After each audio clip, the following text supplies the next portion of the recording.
Clicking the subscribe button, click the bell button and enjoy the latest uploads from our... It is important that the right people in your database receive the correct information.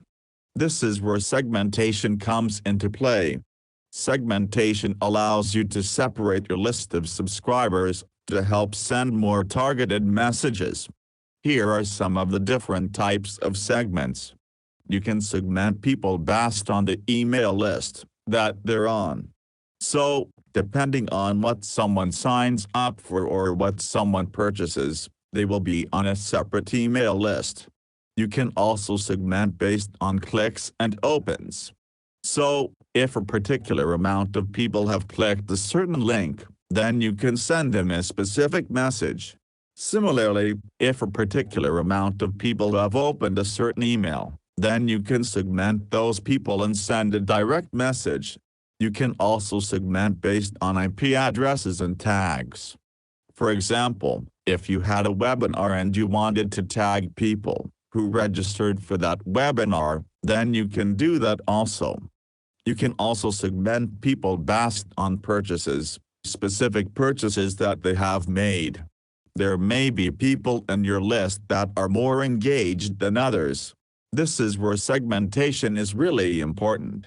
You can actually identify who are not opening your emails, and those who are not clicking your links, and send them specific messages to help to re-engage them.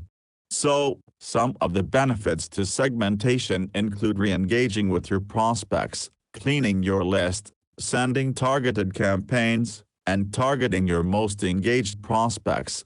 If you're noticing that a certain amount of people are not opening your emails, and are not clicking your emails, then you may want to make the decision to remove certain people from your list.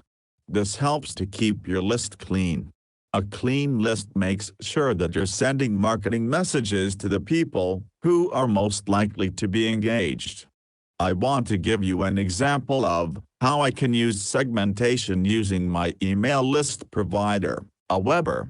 This is an example of a broadcast email that I sent out to 2 people. As you can see, 1 person opened and 1 person clicked. If I go down here, I can actually click on the people who have opened or click on the people who have not opened. And I can send targeted messages to those specific people. Likewise, if I wanted to send an email specifically to people who did not click this link, I can go to clicks, did not click, and I can send a specific email to all of the people who were sent this email but did not click the link. Likewise, if I go to manage my subscribers, I can also create different segments. For example, if I wanted to segment my entire list based on people who have not visited my website, I can come to select fields and go to link not clicked, and type in my website. When I search for the people who have not clicked my website, it shows me the list of people. In this case, it's only 1 person. So, I can name this segment not visited my site, and save that. When it's saved, you will see it down here. I might also want to create a second segment of people who have visited my list. I would simply go down to where it says link clicked and I'll type in my website, and I can search for those people, and name this visited my website, and I can save that list as well. You can go ahead and add any segment that is appropriate and important for your business. Likewise, when sending an email to my list, I have different send options. I can schedule a broadcast, and I can send an email to my active subscribers. I might want to exclude the subscribers who are on multiple lists, or I might want to choose a segment of my list to send this particular email to. I can segment based on when they were added to the list, or I can segment based on the segments that I've created, the visited my website segment, or the not visited my website segment.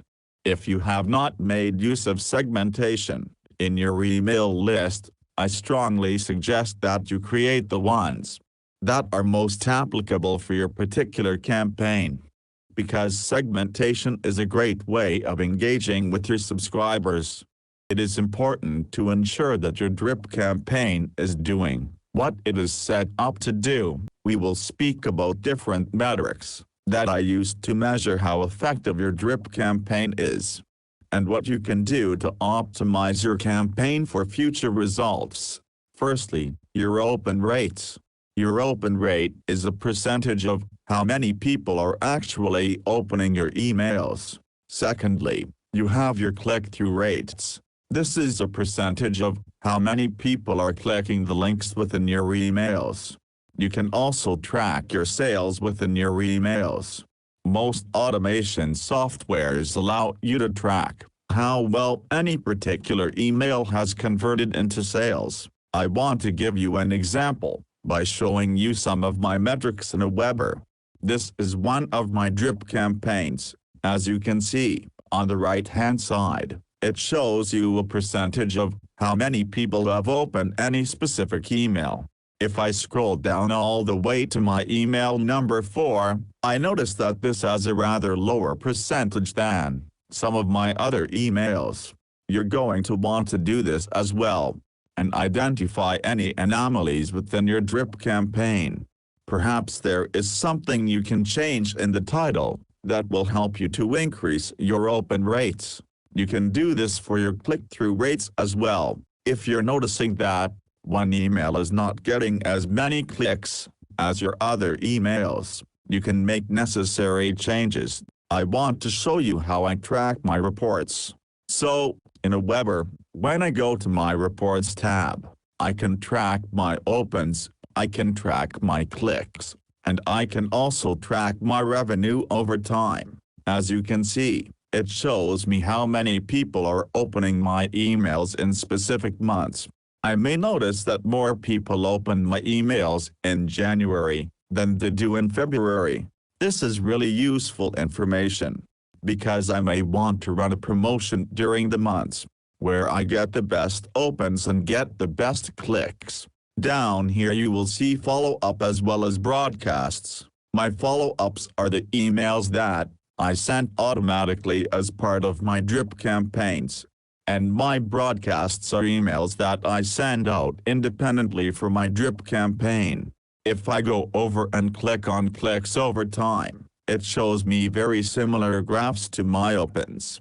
And if I click on revenue over time, if you connect your revenue software, so wherever you're using PayPal or Stripe, or whatever payment solution you're using, if you connect that to your email software, then you will also see a similar graph here, which shows you which emails are performing best with regards to revenue. So, you can identify what emails are driving sales for you. If you have not really taken a look at your metrics yet, with regards to your drip campaigns, I highly encourage you to take a look, see if there's any anomalies and make the necessary changes.